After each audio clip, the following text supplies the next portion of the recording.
pueden ustedes imaginar. Miren, la palabra clave de todo lo que ha estado diciendo ahora José Luis, pero también de lo que ha dicho Almudena, José Manuel, lo que hemos oído de Marga, de Jesús, y de todos los que vamos a escuchar y hemos oído de Toti, la palabra clave, la que sintetiza todo este encuentro para entender qué es una novela histórica, está en la mirada. En realidad, todo depende del tipo de mirada que pongamos a la hora de enfocar una historia. No hay más secreto. Y como buen mirador, que debe ser un novelista, yo les he estado mirando a ustedes desde hace un buen rato. Y debo decirles una cosa. Debo recurrir a una frase que es histórica, que la pronunció un señor al que yo conocí el pasado mes de julio en la isla de Tenerife. Se llama Jim Lowell, quizá ustedes no se acuerden de él, pero él fue astronauta de la misión Apolo 13. Este hombre, junto con otros astronautas, Aldrin, Neil Armstrong, se reunieron el pasado mes de julio para conmemorar el 60 aniversario de la salida al espacio de nuestra especie. Fue el vuelo de Yuri Gagarin, se acordarán algunos, si no todos. Bueno, pues ese hombre pronunció una frase que es aplicable a lo que está ocurriendo aquí. We have a problem. Houston, we have a problem. Houston, tenemos un problema. Y señores, señoras, tenemos un problema. Estamos en un colegio. Esta mañana hemos dado unos premios a unos niños de secundaria que han participado en un concurso de redacción. ¿Dónde están esos niños? ¿Dónde están los compañeros de esos niños? ¿Dónde están sus hijos? Tenemos un problema. Es un problema que se resume en algo que no puede perder esta especie bajo ninguna circunstancia, que es la curiosidad. Y me parece increíble que no haya en esa juventud más curiosidad por la historia. Porque el que no conoce la historia, como dice también una frase célebre, está condenado a repetirla. El que no se interesa, no siente esa chispa, esa cosa que todos debemos tener dentro. ¿Por qué hicieron nuestros padres? ¿Qué hicieron nuestros abuelos? ¿Qué hicieron los abuelos de nuestros abuelos? Nuestros antepasados. Está condenado a caer en los mismos errores. Este mensaje, que debería ser quizá el final de mi charla, de mi intervención, he querido dárselo al principio porque creo que debemos reflexionar sobre ello. En estas conferencias debería haber más gente joven. Nos hemos acercado a un colegio, estamos en un lugar que es un aula, y creo que en un momento en el que no estamos dando nota a nadie, nos retratamos cuando vamos simplemente porque nos interesa. Felicidades por ustedes, pero cuidado, tenemos una tarea que hacer y es interesar a los que vienen detrás. Felicidades a los 4 o 5 chavales que veo por aquí, que están en la sala, y a los que les quiero dirigir exactamente esta charla. Porque me gustaría que en algún momento sintieran la curiosidad de ese niño de Teruel que se dedicaba en sus momentos a hacer ese periódico, el Diario de Castralgo. Castralgo es un pueblo muy pequeño al lado de Teruel, que nunca ha tenido un rotativo, o sea, el mío. Pues me gustaría transmitir ese ímpetu, ese empuje.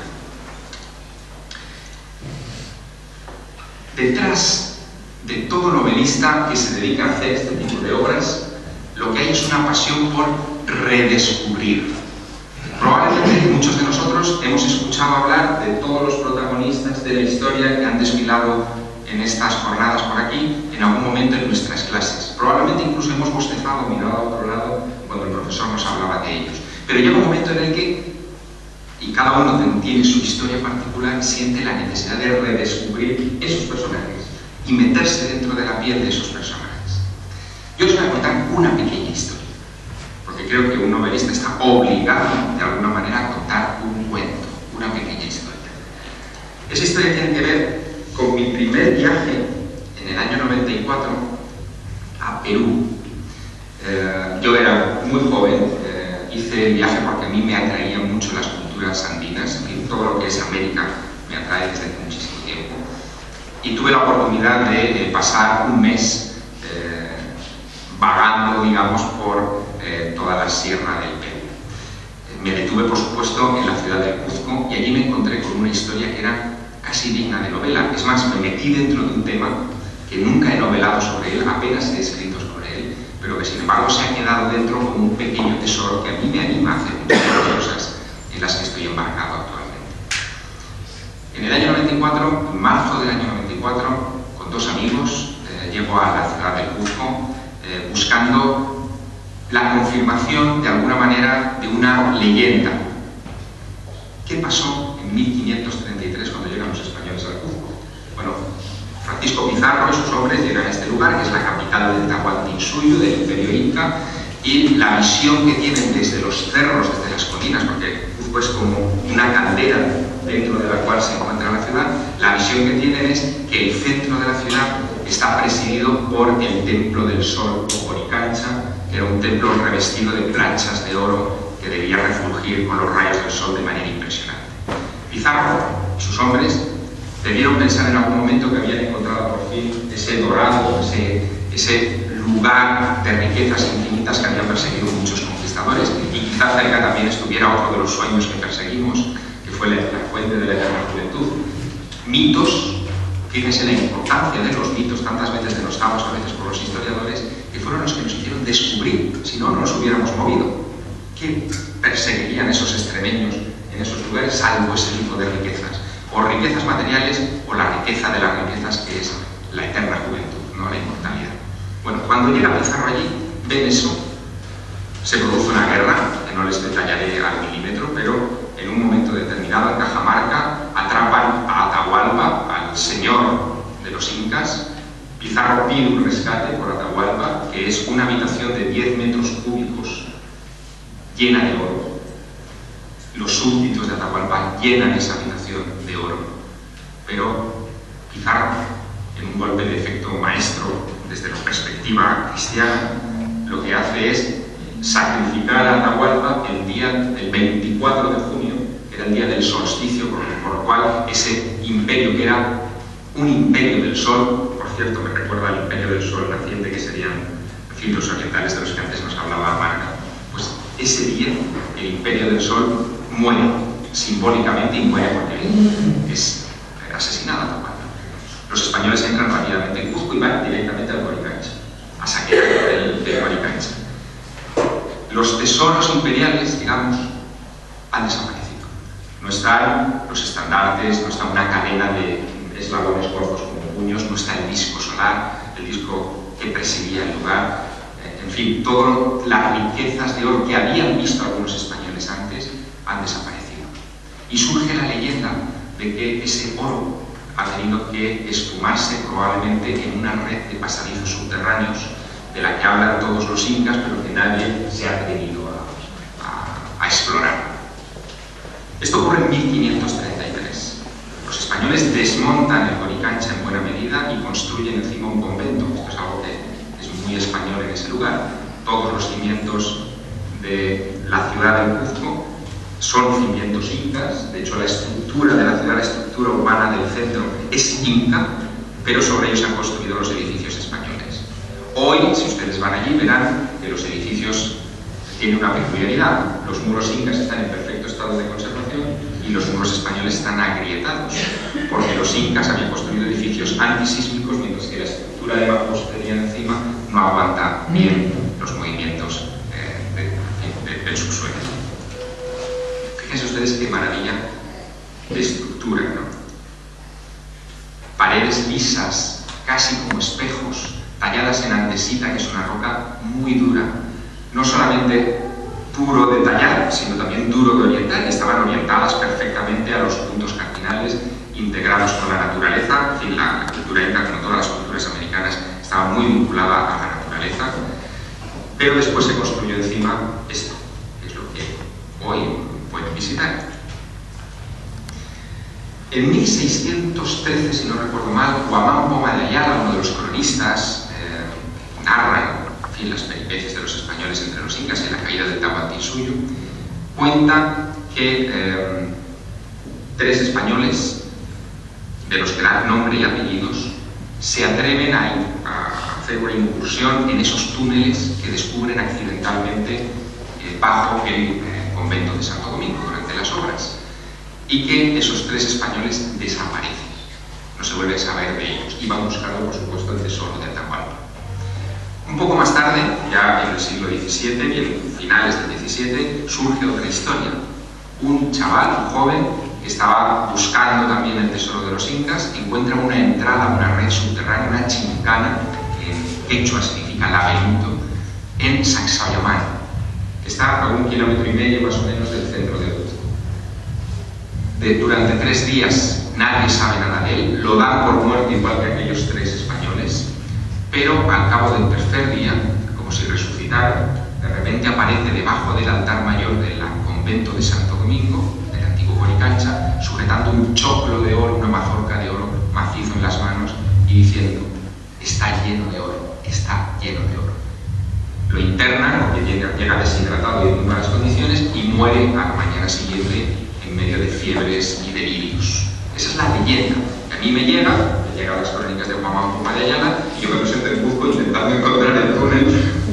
En fin, uno que tiene esta especie de manía de meterse donde no le llaman y explorar el Cuzco en profundidad. De repente me di cuenta de algo, y de nuevo la importancia de saber mirar. De repente me di cuenta de que los principales templos, la iglesia de los jesuitas, la catedral, el convento de Santo Domingo, están alineados sobre una misma recta que atraviesa la ciudad del Cuzco. Cuando voy a esos lugares descubro que esos lugares sagrados para el cristianismo están construidos sobre lugares sagrados incas. Eran templos de las vírgenes, el templo del sol, en fin, varios de los templos importantes de la religión inca habían sido cristianizados, esto era muy típico, y plantado un campanario encima y se acabó. Subido encima de cada campanario, hice fotos como estas, de repente vi que estaba todo en una línea recta perfecta. En un mapa se ve todavía mejor. Miren, eso es Sacsayhuamán, los muros en zigzag de Sacsayhuamán. Eso es el convento de Santo Domingo. Eso es la catedral del Cuzco. Hay otras capillas y otras iglesias menores que se alinean precisamente en una cruz. Debajo de cada uno de esos lugares, de esos templos, hay leyendas de entradas a túneles. Algunas criptas te dejaban entrar, otras estaban selladas, y yo intenté meterme en todas ellas y terminé descubriendo que efectivamente en algunas había una entrada a algo que después había colapsado. Había una galería, pero estaban colapsadas. Tratando de encontrar el famoso choclo de oro, me pasó algo muy singular. Me hice amigo del abad del convento de Santo Domingo y, por lo que sea, debía ser muy jovencito, le caí en gracia y me dijo: bueno, te quiero contar una historia, pero tienes que venir a las 5 de la mañana a la puerta del convento para que te la cuente. Vamos a las 5, pues me llega a las 3, me da igual. Me presento a las 5 de la mañana en la puerta del convento, el padre Benigno Gamarra me hace entrar y me hace jurar solemnemente que hasta que él no se vaya de ese destino, de que no siga de abad de ese convento, yo no puedo contar esta historia ni mostrar lo que están ustedes viendo. De un alivio de tela saca estas 2 coronas y me cuenta lo siguiente. Dice: mire, la historia del choclo es cierta.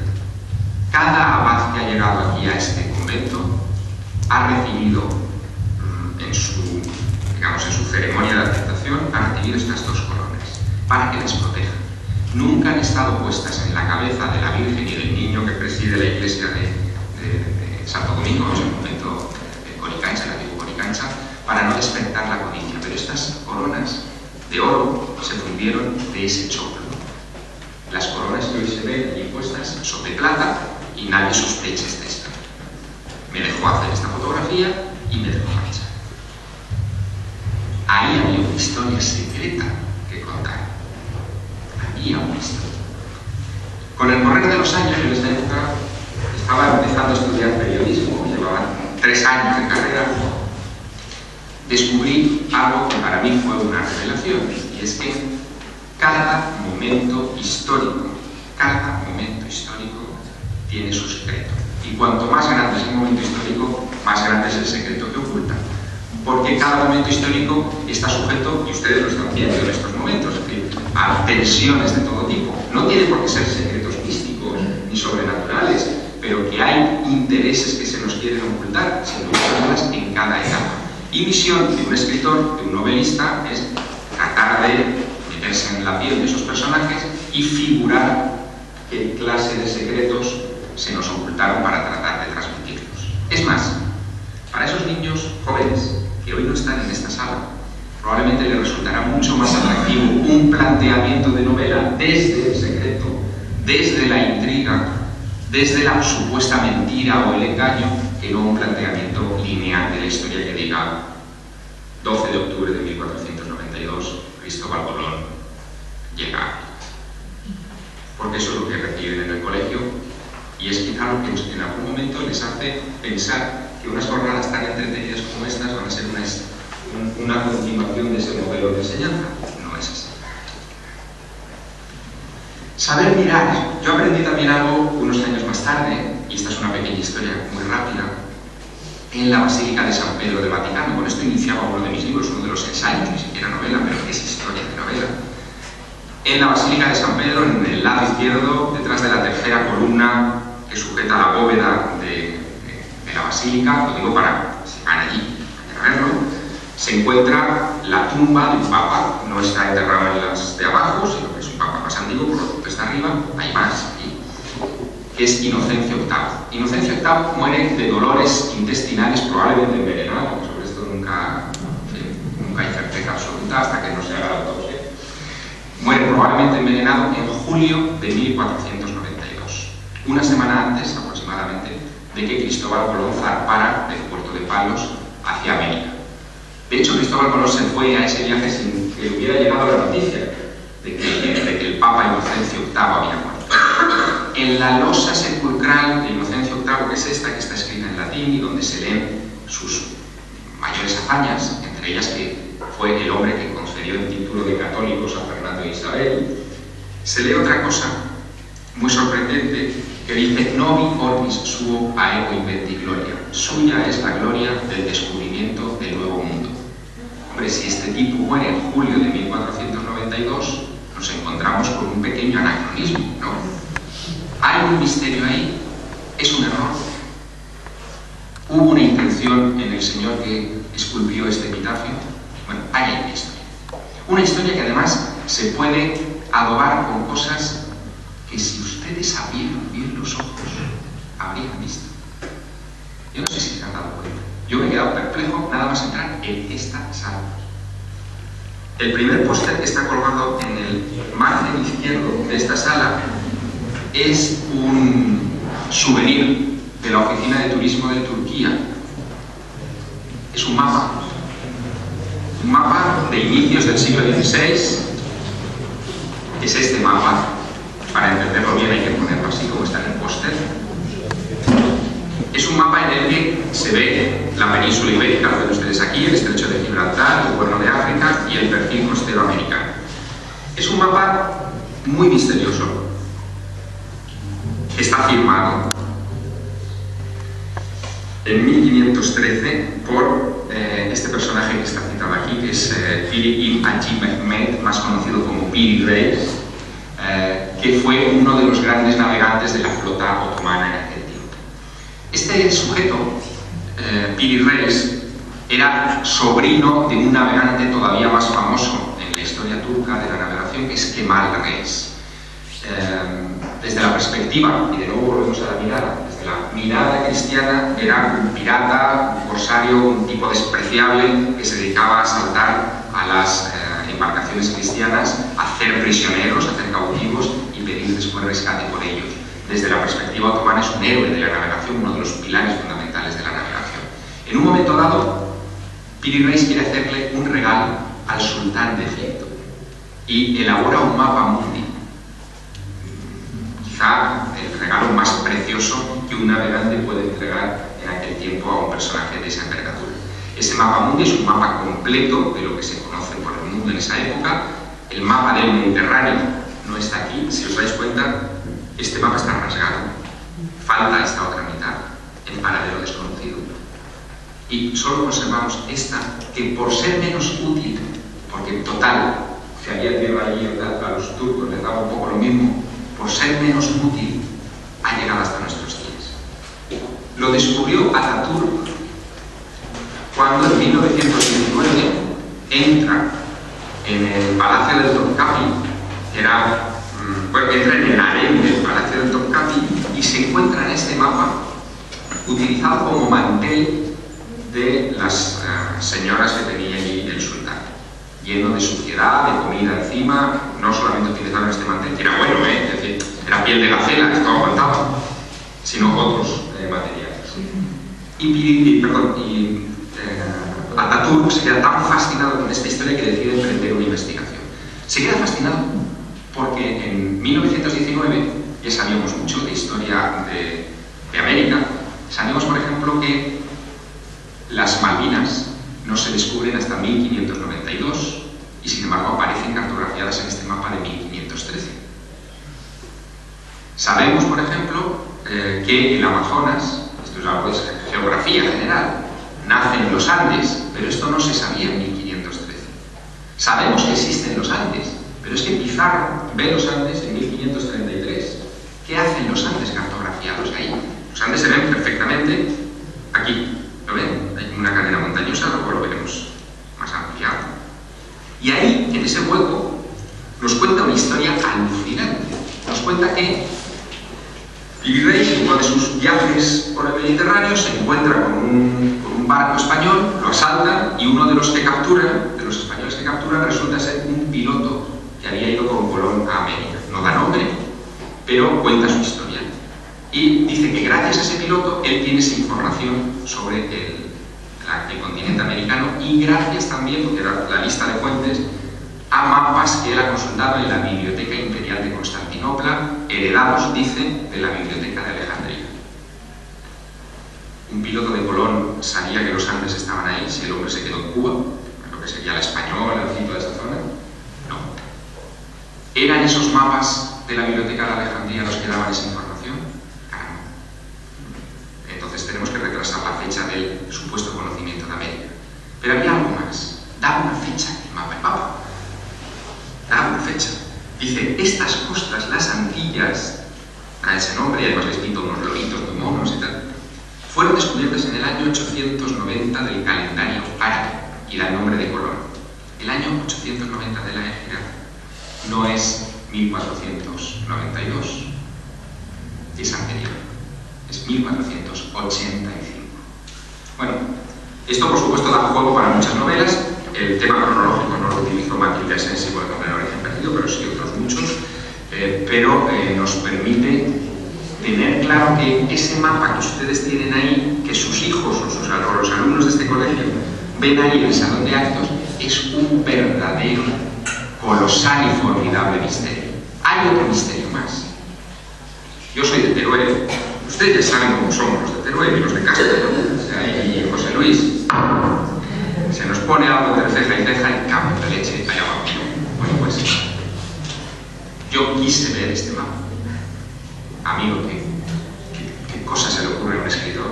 Quise ver este mapa, verlo con mis ojos.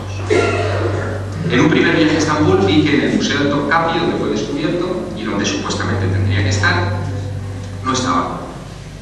Es como ir al Museo del Prado y que le hayan quitado uno las merinas. Bueno, fíjense ustedes que Turquía utiliza eso como reclamo turístico. En un momento determinado, incluso pedí permiso a la biblioteca para ver si me lo mostraban, me lo denegaron.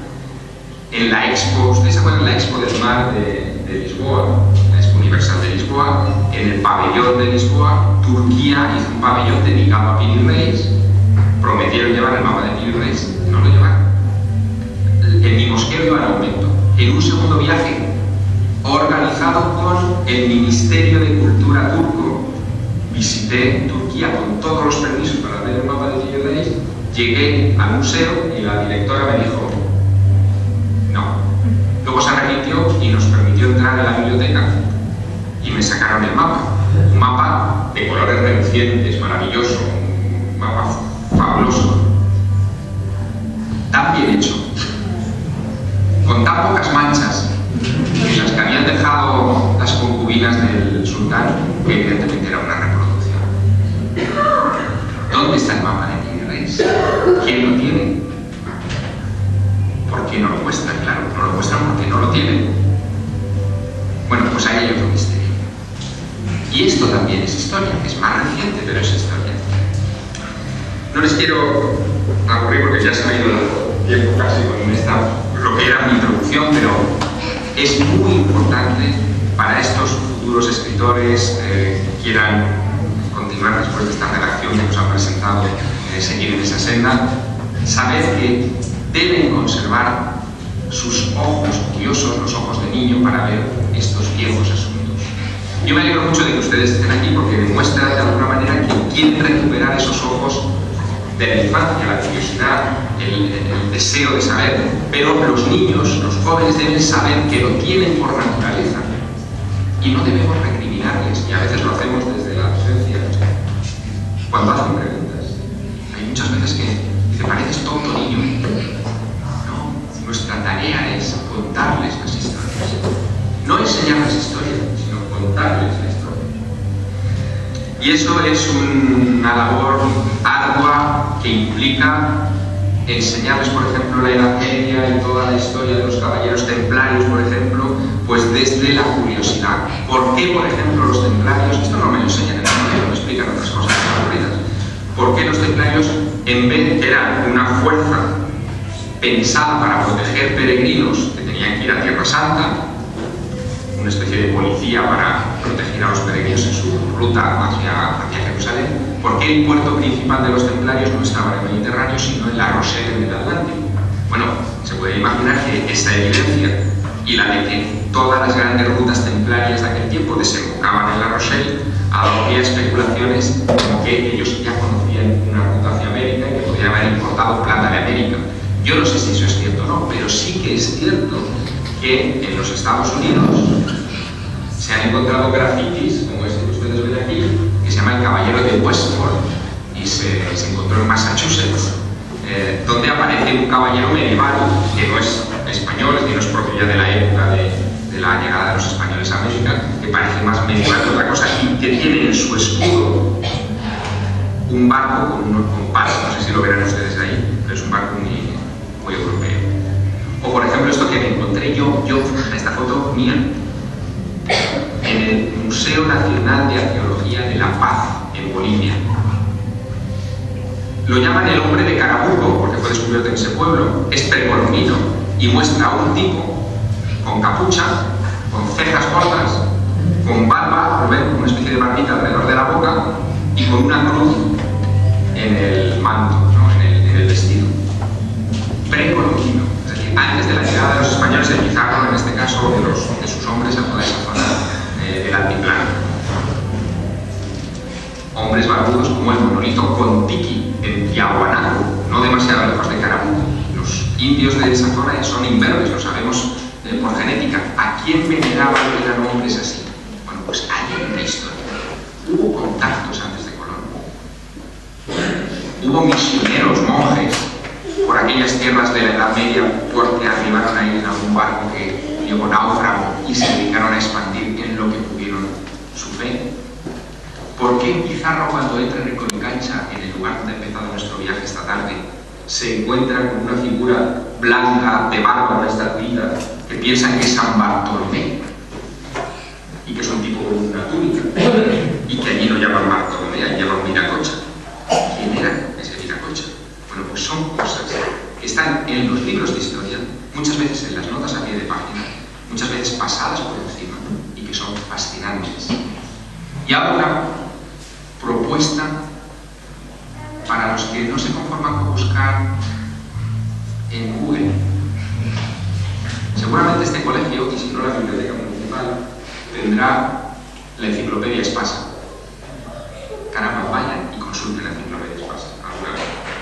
Y consulten la entrada de Colón, consulten la biografía de Colón y lean la historia del protodescubridor de América, un señor de Huelva que llegó antes que Colón, que dejó huella mínima en la historia y que hoy apenas da el nombre a un instituto de bachillerato de Huelva, el Instituto Juan Sánchez de Huelva,